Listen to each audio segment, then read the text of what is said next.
Gaussian is a powerful and one of the most widely used tools in computational chemistry. But did you know its history is filled with controversy? Imagine being banned from the very software that you helped develop. Let's dive into the story of how a groundbreaking scientific tool became the center of a feud that split the world of computational chemistry. Gaussian isn't just another piece of software, it revolutionized how chemists approach quantum calculation. Before tools like Gaussian, researchers had to heavily rely on manual calculations or far less efficient methods. Gaussian made complex calculations like Hartree-Fock and density functional theory accessible and drastically reduced the time for molecular modeling. It enabled new discoveries in everything from drug development to material science.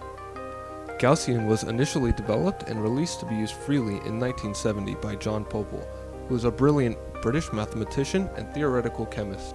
John Pople earned his PhD in mathematics from Cambridge University in 1951 and quickly made waves in the field of quantum chemistry.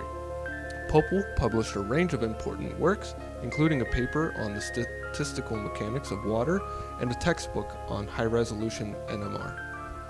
He also developed a range of methods and improvements to quantum chemical calculations, including approximate molecular orbital calculations, or MO theory, and ab initio electronic structure theory. Pople first became a professor at Carnegie Mellon University in 1964 and eventually moved to Northwestern University in 1993.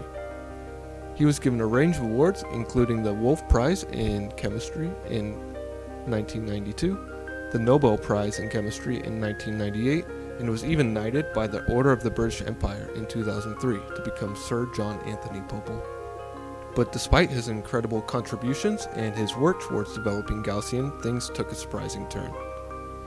In 1991, due to internal disagreements, John Pople left Gaussian.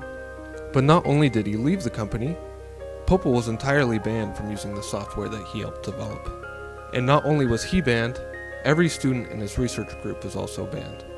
This ban from Gaussian eventually led John Pople, along with his graduate students Peter Gill, Benny Johnson, and Martin Hedgorden, to develop a new quantum chemistry software, QChem. Since its insurrection, QChem has seen a growing amount of developer contribution and citations, amounting to almost 500 per year in the year 2019. Not only were John Pople and his group banned from using Gaussian, but a range of theoretical chemists and developers were also banned. This eventually led to the release of a website called bannedbygaussian.org, which is no longer published but still accessible using the Wayback Machine. This website lists a range of prominent chemists that have been banned from using the software, including Pople and his team, but also big names like Reinhard Ulrichs, who was the developer of the Karlsruhe basis set, Mark S. Gordon, who was the developer of the game software and also a former student of Pople's, and also a range of other prominent theoretical chemists.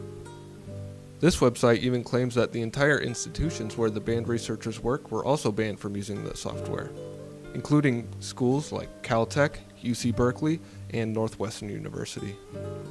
The website suggests that the banned researchers are not just upset that they're not allowed to use Gaussian as a software, but because it prevents them from proving the reproducibility of calculations performed using Gaussian during the peer review process. This is important because these top researchers are often picked for peer review of highly notable works. The peer review process is incredibly important for ensuring the accountability and honesty of researchers in the field.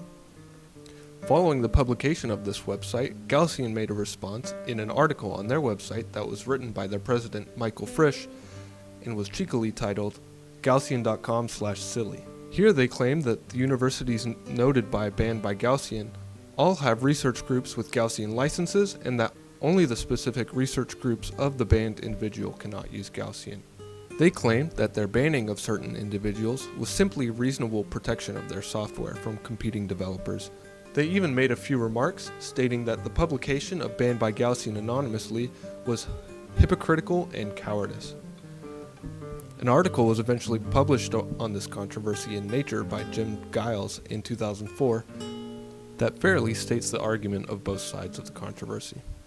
Peter Gill from QChem had a surprisingly diplomatic take, saying that it's like a worker from Ford not being able to buy a Chrysler car. Frisch defended the bans, arguing that letting competitors use Gaussian would allow competing programs to catch up with less effort. He also claimed that reproducibility of calculations, while good practice, isn't essential. The article ends stating that Gaussian had no plan to change its policy on its bans. So what do you think? Was it fair for Gaussian to ban John Popel? Or is it fair in the competitive world of software development? Have you heard of any other researchers being banned by Gaussian or a similar situation for any other academic software? Let me know in the comments below.